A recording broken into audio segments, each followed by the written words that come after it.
Hello guys, welcome back to my YouTube channel InfoBro. So in this video we will be talking about the topic pathogenesis of the myocardial infarction with some mnemonic to memorize this topic very easily. So let's start the topic. So first of all, what is myocardial infarction?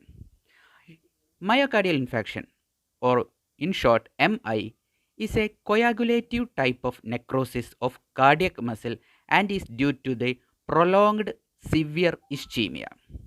And the majority of the cases, it is caused by the acute thrombosis within the coronary artery. So that is the definition.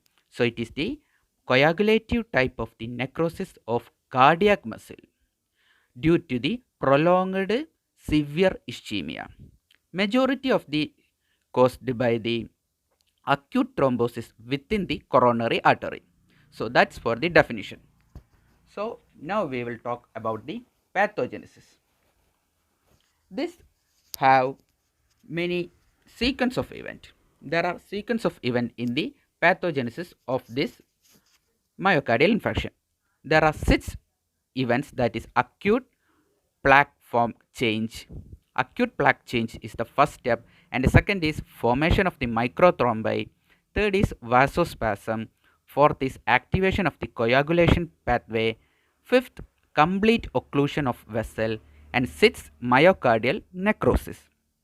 So we will discuss each of the event in detail. So the acute plaque change. In acute plaque change, it is a sudden change or event occurring in an atheromatous plaque.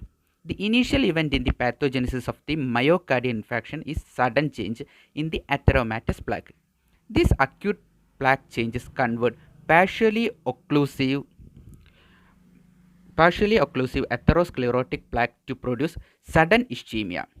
And this event is divided into three categories. So it is the sudden change or event occurring in the atheromatous plaque, and these acute plaque changes convert partially occlusive atherosclerotic plaque to produce sudden ischemia.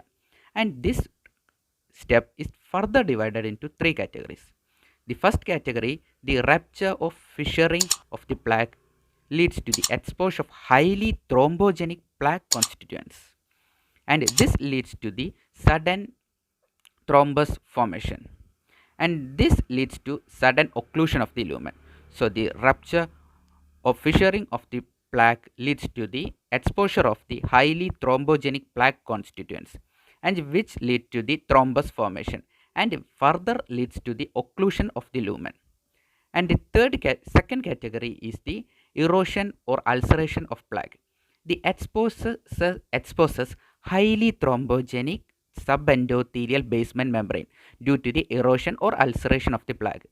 And sudden thrombus formation occurs and it leads to the sudden occlusion of the lumen, just like the first category. Now for the third category, it is the hemorrhage into the central core of the plaque, and this increases the plaque size and sudden occlusion of the lumen. All of these categories which leads into the occlusion of the lumen, you can memorize this. So the hemorrhage into the central core of the plaque,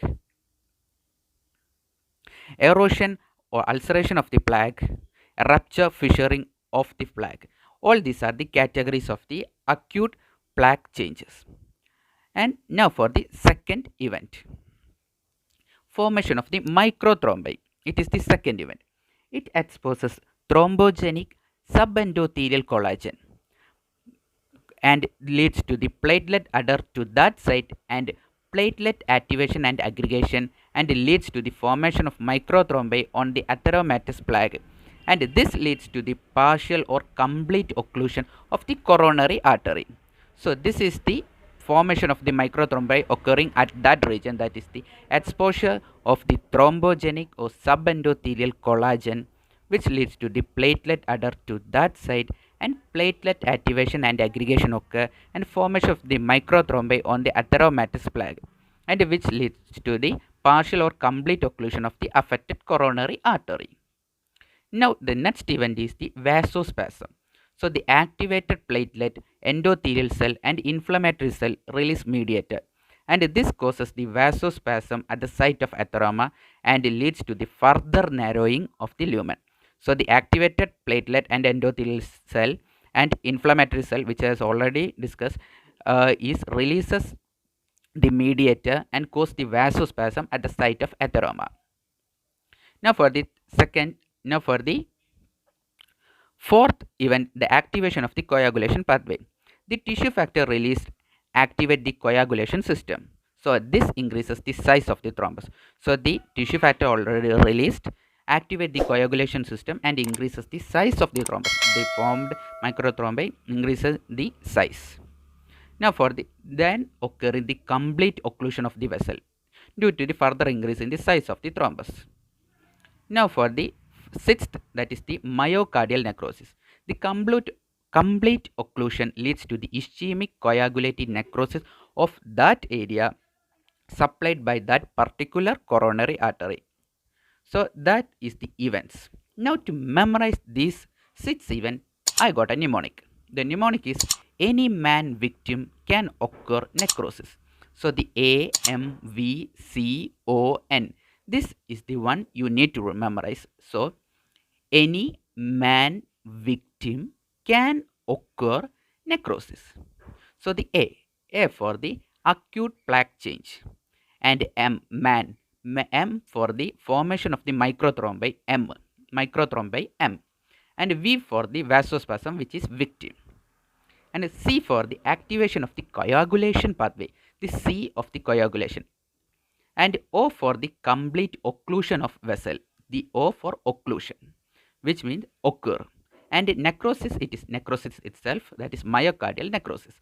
And this way we can memorize the events very easily. So the AMVCON, acute plaque change, M, formation of microthrombi, V for vasospasm, C for activation of the coagulation pathway, O for the complete occlusion of vessel, and for the myocardial necrosis. And thanks for watching this video.